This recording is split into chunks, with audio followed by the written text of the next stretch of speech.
My son Javier has taken a hold of his developing independence and has devised a gap year, starting with graduating from high school last week and starting summer work at a sleepaway camp as a counselor the next day.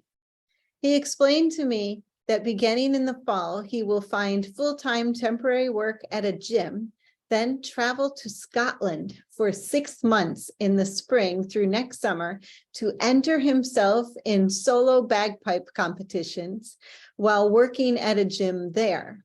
Upon his return, he will enroll at our community college or enlist in military service, to be determined.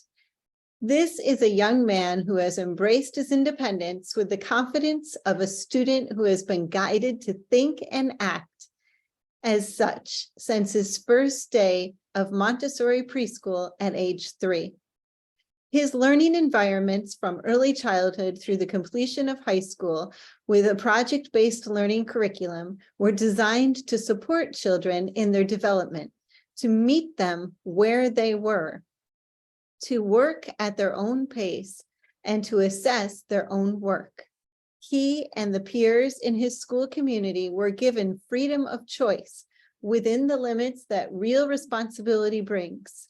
He developed, refined, and mastered what it meant to be truly independent with his decisions, his thinking, his actions, and his practices, whether it be in math assignments, science projects, anthropology debates, social conflict resolution, or learning bagpipes. He has been given the opportunity by 15 years of teachers through thoughtful steadfastness and trust in his capabilities to become confident with being an independent person. As we approach the Independence Day celebrations of the United States, I think about what it means for citizens of the world to be independent and how adults can embrace their own concepts of what it means to be independent to best foster that in young people and even in children. At the school where I am the director, I have observed children working, nurtured, and guided to independence. Here's what it looks like. A 4-year-old choosing an assignment with a Montessori material at our school, working on it to completion entirely on her own, assessing her own work, and while facing away from anyone and solely for her own satisfaction, raising her hands in the air and exclaiming, "Ta-da!" to celebrate her achievement. Her independence has been instilled from mastery and confidence in her own skills. When children and young adults are also offered such learning environments, their independence is likewise established in their ways of thinking and being.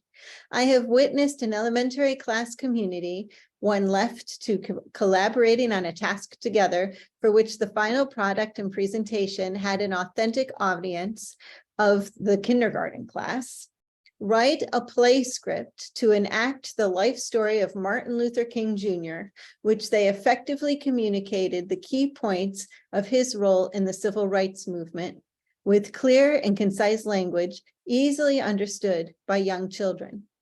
I have myself facilitated a class community of adolescents to conduct a service learning project with a local community partner, working to build a school for an indigenous community in Ecuador.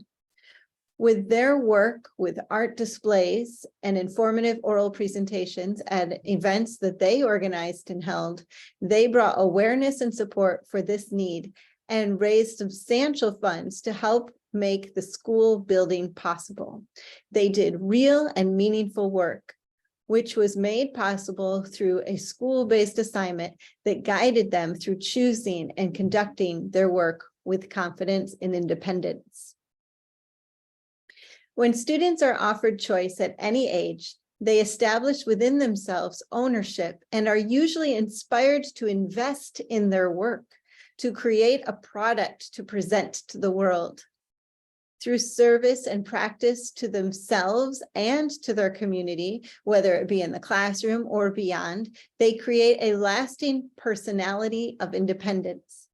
This is the This is the characteristic perhaps most noticeable in a graduate like Javier, who smiles when making eye contact and shaking hands to meet someone new, with a knowing that this could possibly become a potential collaborative partner. I've heard him say, "Sounds good, let's do it."